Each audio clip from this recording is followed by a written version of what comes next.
What's up, Chiefs Kingdom? My name is Dominic Minchella. I am the Kansas City Chiefs beat writer on SI and the host of the Kansas City Insider Podcast, which you are watching right now. Thank you so much for coming in and joining us again. Yesterday, we touched on the three needs that the Chiefs have to address in the draft, in my opinion.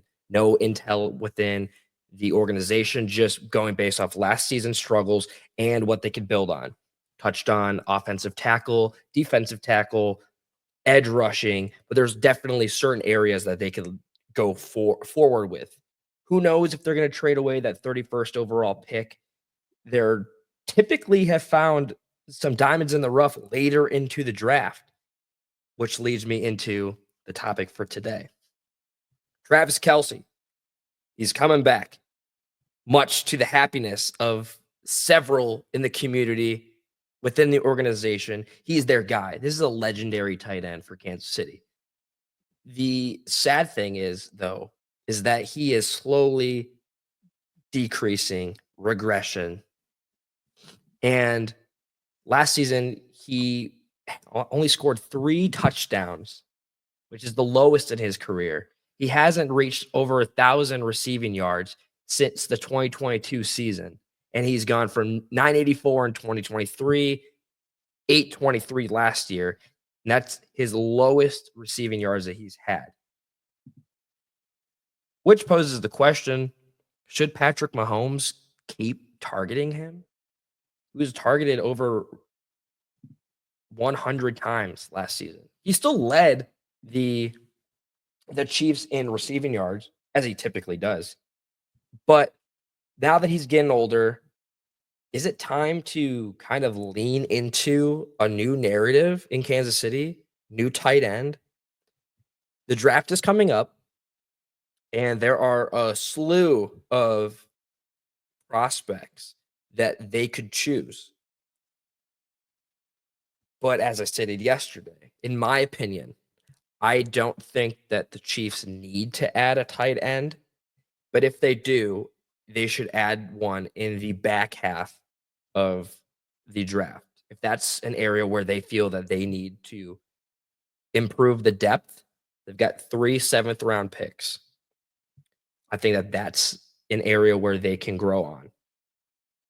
Obviously, they're not going to get the top end prospects like Tyler Warren, Colston Loveland, unless they were to trade up. If that's the direction that they want to go, they would have to trade up to get a understudy per se for Kelce. But one thing that I think people are sleeping on is that Travis Kelce has a successor already in the organization. Noah Gray.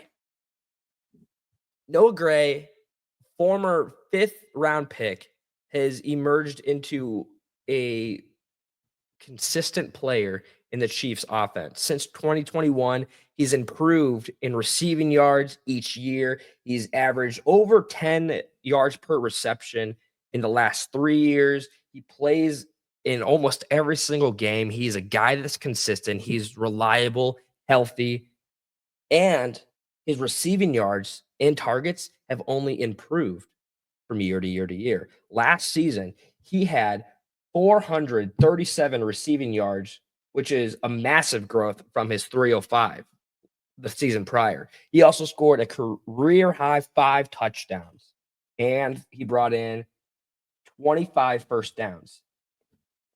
Patrick Mahomes wouldn't be targeting him as often if he didn't trust him. If the offensive playbook wasn't so oriented on Mahomes throwing the ball,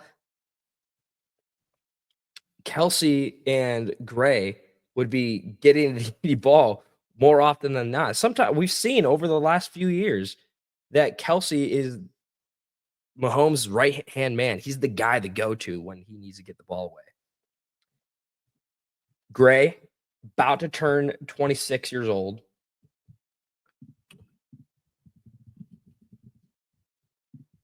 Yeah, 20. He's about to turn 26. I apologize there. Just making sure I was fact checking myself. About to turn 26 years old. Kelce is in his mid 30s, 10 years younger. He's already been in an organization underneath Kelce, learning from him. If they're looking for an understudy, why do they have to go out and get a new one when Noah Gray's right here? And he keeps showing you progression, progression, progression. He's a strong guy. In fact, according to PFF, they rank him, they gave him an overall grade of 74.2, which puts him just above average, but makes him ranked the eighth best tight end out of the 37 qualified per PFF's grading scale. He also had a great receiving grade of 75.9. I apologize, which placed him ninth. He's still a young guy. He's learned. He can take the reins. Especially if he gets more action this season, I think that he is a guy that Patrick Mahomes can target confidently. Last season, he received 40 receptions and 49 targets. I don't have the math off the top of my head, but 40 out of 49, that's pretty good for a tight end and receiving. They also have Jared Wiley. He's the former 2024 draft class, or he's a part of it. He got hurt last season, small sample size, but he's shown on social media that he is progressing well. He's fixing things that he needs to, and I'm sure that he's excited to get back in to work with the guys. He's got a bright future ahead of him as well. The Chiefs wouldn't have taken him if they didn't believe in him.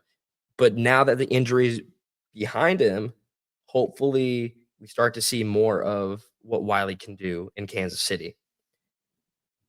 While it's likely that Kelce is going to get more targets this season than Gray, given that he just has that seniority, unless he gets hurt, God forbid.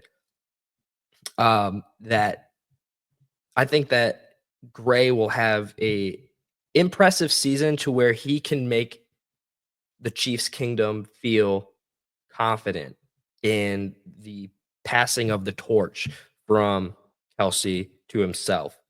This is a guy that's shown that he can be real strong.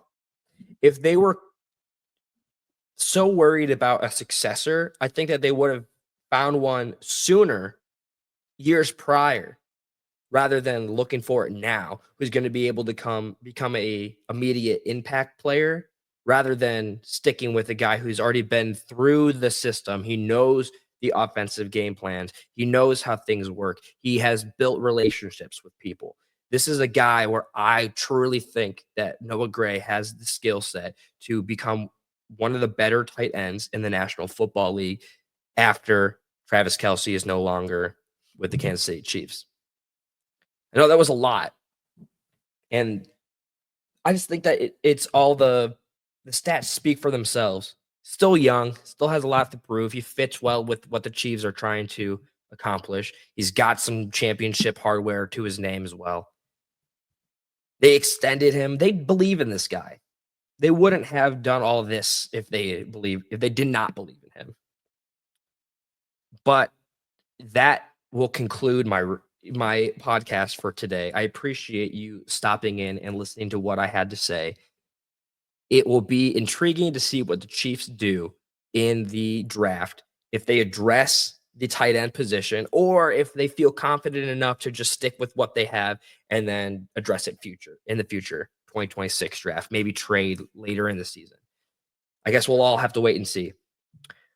Thank you guys for stopping in. Again, everyone be nice to each other. It's better to be kind than not to be. Well, I will see you guys tomorrow. We'll talk on a different subject. And I'm glad that you guys are here on this journey with me. All righty. Have a good one.